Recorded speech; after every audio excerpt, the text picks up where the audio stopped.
الحمدللہ رب العالمین الصلاة والسلام علی سید الانبیاء والمرسلین اما بعد فاعوذ باللہ من الشیطان الرجیم بسم اللہ الرحمن الرحیم الذی خلق الموت والحیاۃ لیبلوکم ایکم احسن عملا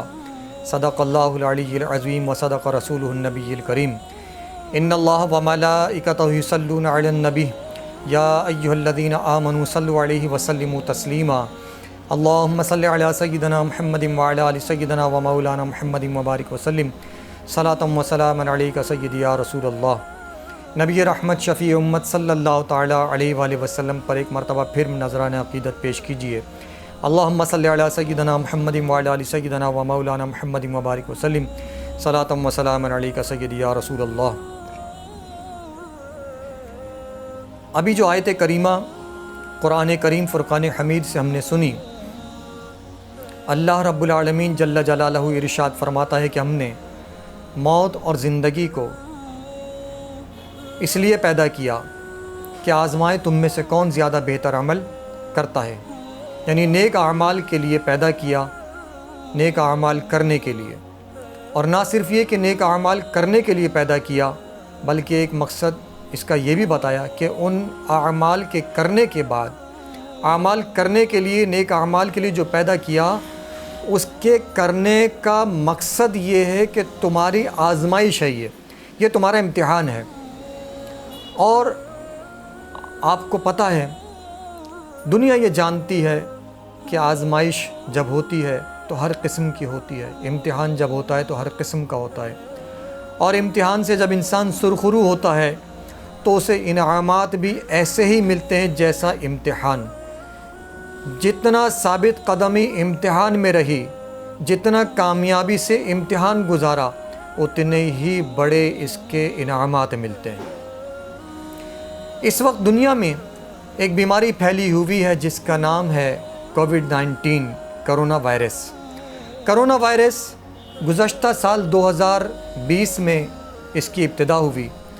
اور 2019 میں چائنا میں اناؤنس ہوا، اور 2020 میں دنیا میں پھیلنا شروع ہوا، بڑھتا چلا گیا۔ ایسا بڑھا کہ دنیا نے عجیب و غریب قسم کے معاملات بھی دیکھے۔ وہ دنیا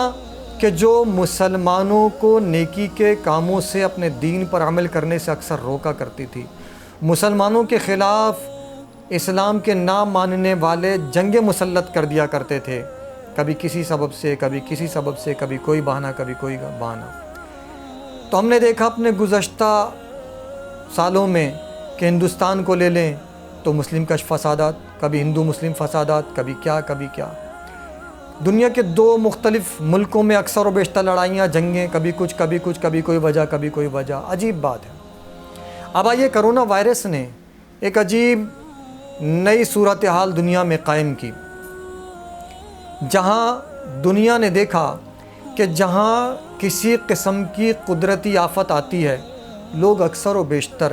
انسانی جذبے اور ہمدردی کے پیش نظر ایک دوسرے کی مدد کرنے پر کھڑے ہو جاتے ہیں۔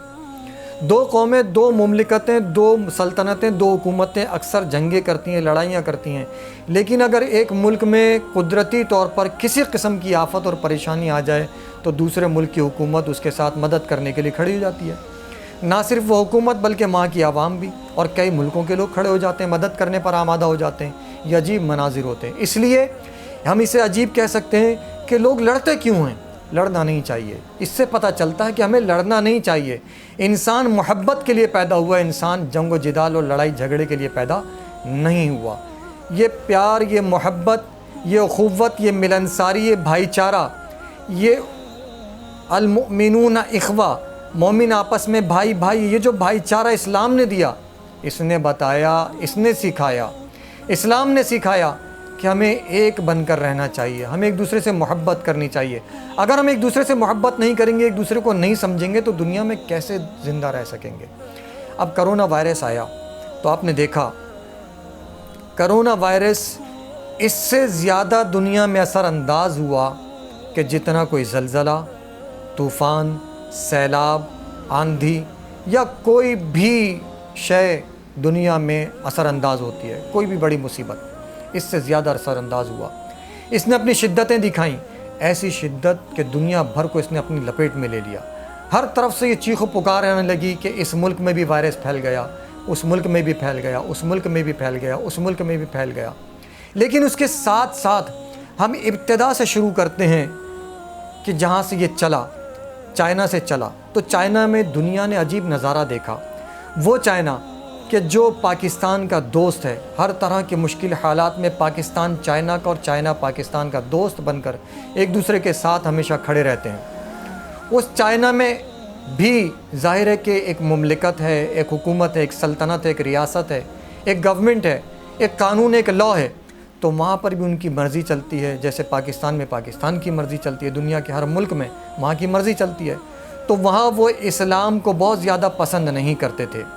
لیکن عجیب بات ہوئی، جس وقت کووڈ-19 آیا تو چائنا کی گورنمنٹ کی یہ تصاویر وہاں کے صدر مملکت، وہاں کے وزیر اعظم اور وہاں کے بہت سے طاقتور لوگوں اور بہت سے لوگوں کی یہ تصاویر دنیا میں شیئر ہوئیں، یہ ویڈیوز آئیں کہ وہ لوگ مساجد میں گئے، مسلمانوں کے پاس گئے، مسلمانوں سے خیر خواہی کی، یعنی اچھے جذبات کا اظہار کیا اور مسلمانوں سے دعاؤں کی درخواست کی،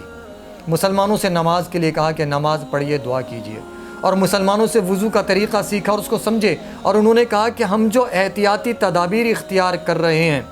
ہم جو کچھ احتیاط کر رہے ہیں اس میں سب سے پہلے سب سے بہتر وضو ہے، سب سے اچھا طریقہ جو آپ کا اسلام سکھاتا ہے تو وضو ہے، اور بہترین ایکسرسائز نماز ہے، تو اسے ہمیں اختیار کرنا چاہیے۔ اور پھر اس کے بعد انہوں نے دعا کے لیے اہمیت کو اجاگر کیا اور مسلمانوں سے درخواست کی۔ پھر یہ نظارے بڑے عام ہوئے، عجیب نظارے۔ جب دنیا میں لاک ڈاؤن ہوا تو ہم نے دیکھا دنیا بھر میں جہاں دوسرے لوگ، وہیں مسلمانوں نے بڑھ چڑھ کر دنیا کی ساری اقوام کو پیچھے چھوڑ دیا، اور مسلمانوں نے بڑھ چڑھ کر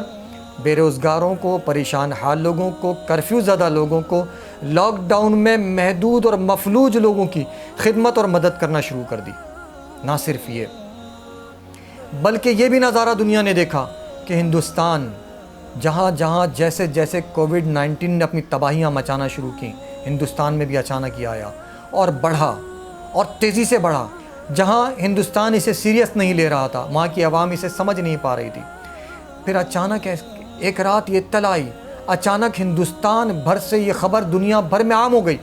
اچانک یہ اناؤنس ہوا کہ ہندوستان میں لوگ گلیوں، سڑکوں، روڈوں پر گر کر مر رہے ہیں، لوگ پڑے ہوئے ہیں، اور لوگ اپنے پیاروں کو سائیکلوں پر، رکشوں پر، موٹر سائیکلوں پر پیدل گودوں میں لے کر نکل رہے ہیں۔ انہیں آکسیجن کی کمی ہے، انہیں دواؤں کی کمی ہے، اور وہ کووڈ-19 کے سبب سے موت کا شکار ہو رہے ہیں۔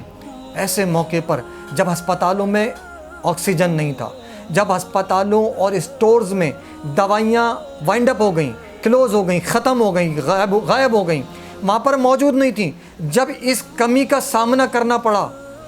تو ایک عجیب واقعہ دنیا نے دیکھا کہ ہندوستان کا جہاں دوسرا کسی بھی مذہب کا باشندہ، میں کسی کا نام لے کر کسی کی دل آزاری کرنا نہیں چاہوں گا، کیونکہ ہمارا پاکیزہ دین کسی کی دل آزاری نہیں سکھاتا، نہ ہندو کی، نہ عیسائی کی، نہ سکھ کی، کسی کی، ہم کسی کی دل آزاری نہیں کرتے۔ ہم صرف سمپل بات کرتے ہیں کہ جناب جہاں دوسرا کسی بھی مذہب کا کوئی بھی ماننے والا جب کسی کی بہت بڑھ چڑھ کر مدد نہ کر سکا، ہر شخص نفسا نفسی میں تھا، جب خود اپنی جان کی حفاظت کے لیے ہر آدمی پریشان تھا، ایسے میں مسلمانوں میں عجیب چیز دنیا نے دیکھی کہ مسلمان پورے ہندوستان بھر سے نکلے، اپنے اپنے گھروں سے، اپنے اپنے دکانوں سے، اور اپنی اپنی مساجد کو اسپتال بنا دیا، اپنے اپنے گھروں سے نکلے، اور لوگوں نے اپنی گاڑیاں فروخت کر دیں۔ ایک آدمی نے اپنی 45 لاکھ روپے کی کار فروخت کر کے اس نے 45 آکسیجن سلنڈر خریدے اور اس نے ان کو ڈونیٹ کیا۔ اور یہ ایک مثال ہے، ایسی بیسیوں مثالیں ہیں کہ مسلمانوں نے نکل کر پورے ہندوستان میں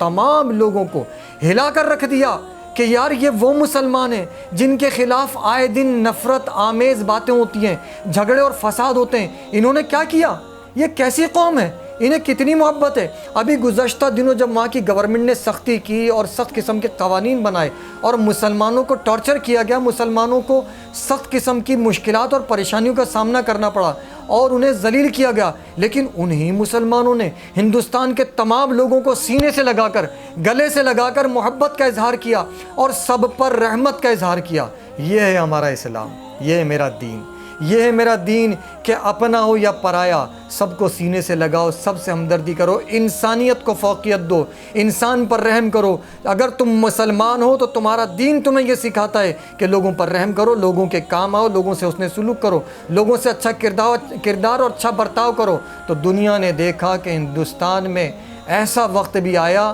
کہ تمام مذاہب کے لوگ مسلمانوں کا شکر ادا کرتے ہوئے نظر آ رہے ہیں۔ میڈیا چینلز کے اوپر، اخبارات میں، اور تمام دانشور اور تمام پڑھا لکھا طبقہ اس بات پر مسلمانوں کو سلام کرنے پر مجبور ہو گیا کہ مسلمانوں نے تو ہمارے دل جیت لیے، مسلمانوں نے تو ہمیں حیران و پریشان کر دیا۔ یہ کیسی قوم ہے، اس پر کتنا ہی ظلم کرو، جب یہ دوسروں کو مصیبت اور پریشانی میں مبتلا دیکھتے ہیں ان کا جذبہ محبت پھر جاگ پڑتا ہے، جذبہ انسانیت پھر جاگ پڑتا ہے۔ ان پر جتنا ہی ظلم و ستم کیا جائے یہ پھر رحم کرنے کے لیے کھڑے ہو جاتے ہیں، یہ اپنے پرانے غم سب بھول جاتے ہیں۔ اس بات کو دیکھتے ہوئے عجیب و غریب بات میں آپ کی خدمت میں عرض کر رہا ہوں کہ جب پچھلے سال کووڈ-19 کی ابتدا میں ہندوستان میں مساجد کو بند کیا گیا، مسلمانوں کو مارا پیٹا گیا، جس پولیس نے ظلم و ستم کیا تھا، آج اس سال اسی پولیس نے مسلمانوں کو پروٹیکشن دے کر، چاروں طرف سے مسلمانوں کو سہولت اور آسانیاں دے کر انہیں مساجد کے لیے نکالا، گھروں سے نکالا، انہیں درخواستیں کی، مسلمانوں نے لاؤڈ اسپیکر لگا کر بلایا، آئیے نماز پڑھیے، ہمیں پتہ چلا ہے کہ آپ کی نماز بیماریوں کو بھگاتی ہے، آپ کی نماز، آپ کی دعائیں آپ کے رب کو راضی اور خوش کرتی ہے، آئیے ہماری مدد کیجیے، اپنے دیش کی مدد کیجیے۔ انہوں نے اپیلیں کی اور مسلمانوں کو باقاعدہ انہوں نے سہولت دی، انہیں سپورٹ دی کہ آئیے اور آ کر دعا کیجیے، ہمارا ساتھ دیجیے۔ نہ صرف یہ بلکہ ایک اور انقلاب بھی دنیا نے دیکھا کہ ہندوستان میں بہت سے وہ لوگ کہ جو مسلمانوں پر گزشتہ سالوں سے، کئی دہائیوں سے ظلم و ستم کرتے آ رہے تھے، بالآخر وہ لوگ اس بات پر مجبور ہوئے کہ نہیں، اسلام چھوڑنے اور نکالنے والا نہیں، اسلام اور مسلمان ظلم کرنے کے لیے نہیں بلکہ مسلمان تو ظلم سہنے والے اور اسلام دل سے لگانے والا دین ہے۔ تو بالآخر کثیر تعداد میں ہندوستان سے رپورٹیں، دنیا بھر میں، نہ صرف ہندوستان سے، ہندوستان تو ہمارے قریب ہے اور رپورٹیں بہت عام ہوئیں، اس کے علاوہ کووڈ-19 میں دنیا بھر میں لوگوں نے اسلام کو قبول کیا ہے، کیونکہ اسلام نے بھائی چارے کا جو کچھ سبق مسلمانوں نے جو دنیا کو دکھایا وہ ساری دنیا نے دیکھا الحمدللہ۔ اللہ تبارک و تعالیٰ سے دعا ہے کہ اللہ تعالیٰ ہمیشہ مسلمانوں کو ایسے ہی ایک اور نیک رہنے کی توفیق دے اور انسانیت کی خدمت کر کے قرآن کے اس حکم کے مطابق کہ تمہیں اس لیے پیدا کیا گیا کہ آزمائے تم میں سے کون زیادہ بہتر عمل کرتا ہے۔ اللہ تعالیٰ ہمیں ہمیشہ بہتر عمل کرنے کی اور اسلام پر قائم رہنے اور دوسروں کو بھی اسلام کے قریب کرنے کی توفیق عطا فرمائے۔ وما علینا الا البلاغ المبین۔ ایسی انٹرسٹنگ اور معلوماتی ویڈیوز دیکھنے کے لیے آپ ابھی ہمارے چینل اسلام اور دنیا کو سبسکرائب کریں اور بیل آئیکن پر کلک کرنا نہ بھولیں۔